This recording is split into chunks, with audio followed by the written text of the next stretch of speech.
तो भाई लोग नमस्कार। इस वीडियो में हम लोग बात करेंगे बजाज ऑटो के बायबैक के बारे में। बात करने का रीज़न ये है कि भाई आप में से ना बहुत सारे जनों का मेरे पास कमेंट आया कि भाई कैसे क्या सब्सक्रिप्शन डिटेल्स है, इसके बारे में एक तो कमेंट्री वीडियो बनाओ। तो मैं सोचा कि चलो यार इसके ऊपर बनाया जाए।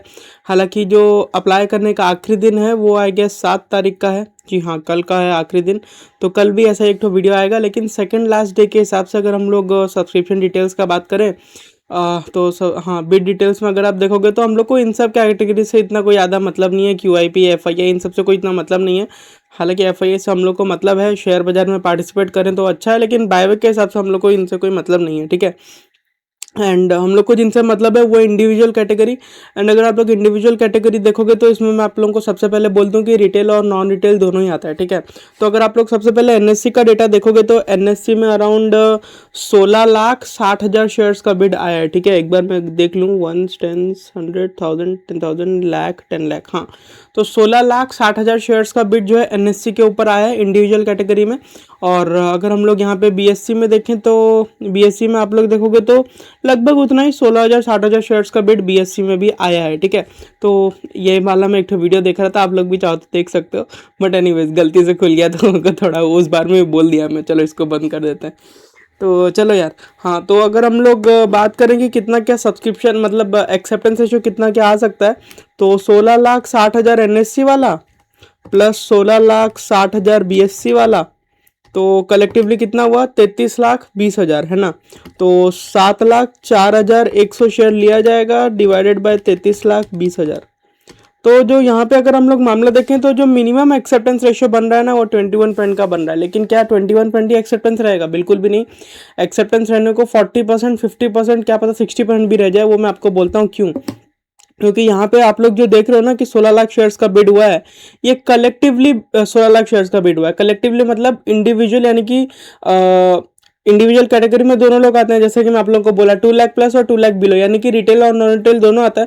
तो रिटेल और नॉन रिटेल दोनों का सब्सक्रिप्शन मिला के 16 लाख शेयर्स का जो है सब्सक्रिप्शन आया है, ठीक है। तो रिटेल से कितना, रिटेल का कितना सब्सक्रिप्शन आया है इस बारे में हम लोग टिप्पणी कर ही नहीं सकते, वही प्रॉब्लम है। अगर हम लोग यहाँ पे डिमांड डिटेल्स का बात करें, डिमांड डिटेल्स में हम लोग को क्या पता चलता है कि कितना ऑर्डर्स लगा, यानी कि कितना एप्लीकेशंस आया है बायबैक में, ठीक है।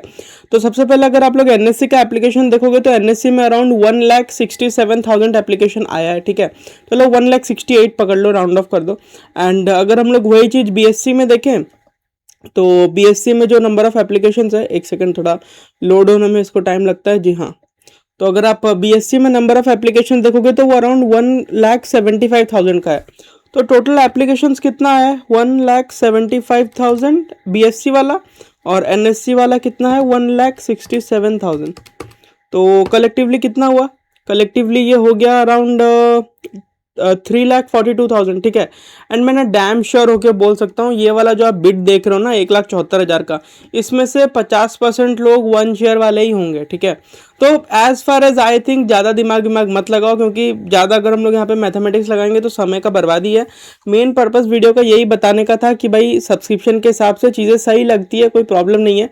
एंड क्योंकि इंडिविजुअल कैटेगरी में रिटेल और नॉन रिटेल दोनों आ रहा है ना, तो हम लोग ये इजीली मान के चलते हैं। क्योंकि अगर हम लोग ये मान के चलें कि हर कोई रिटेल कैटेगरी में आ रहा है, यानी कि ये जो इन टोटल 16,60,000 BSE पे और 16,60,000 NSE के ऊपर कलेक्टिवली 33,20,000 शेयर्स का जो बिड है, अगर हम लोग ये भी मान लें कि सब के सब जो है रिटेलर्स की तरफ से आए होंगे तो भी 21% का बनता है, लेकिन ईजिली 40% प्लस बनेगा। क्यों? क्योंकि भाई इनमें बहुत सारे नॉन रिटेल वाले भी होंगे, 2 लाख प्लस वाले लोग भी होंगे, ठीक है।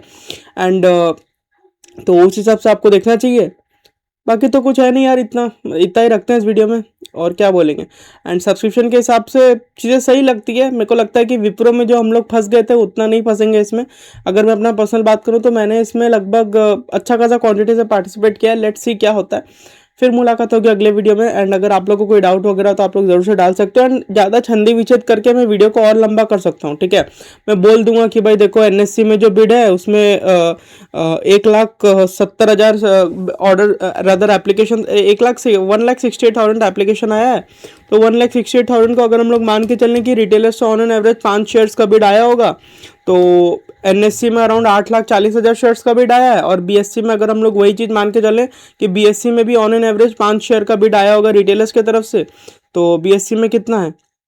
BSC में अराउंड 1,78,000 शेयर्स का रदर एप्लीकेशन है, तो 8,40,000 था NSC वाला, ठीक है। और 1,75,000 इंटू 5, 8,75,000 ये प्लस 8,40,000 जो NSC वाला हम निकाले थे, तो कलेक्टिवली आप देखोगे तो 17,15,000 शेयर्स का बिड जो है रिटेलर्स की तरफ से आया होगा, ठीक है। तो 7,04,100 डिवाइडेड बाय 17,15,000, 17,15,000 इंटू 100, तो यहाँ पे अगर हम लोग देखें तो 41 पॉइंट का एक्सेप्टेंस बनता है। लेकिन ये कैलकुलेशन यार ऊपर नीचे हो सकता है, हम लोग यहाँ पे अजम्पशन लिए हैं, क्योंकि यहाँ पे एग्जैक्ट नंबर आप पता लगा ही नहीं सकते ना कि बिलो 2 लाख वालों से कितने शेयर्स का बिड आया है। तो उतना ही रखते हैं इस वीडियो में यार। आई होप आप लोग को वीडियो पसंद आया होगा। फिर मुलाकात होगी अगले वीडियो में, तब तक के लिए नमस्कार।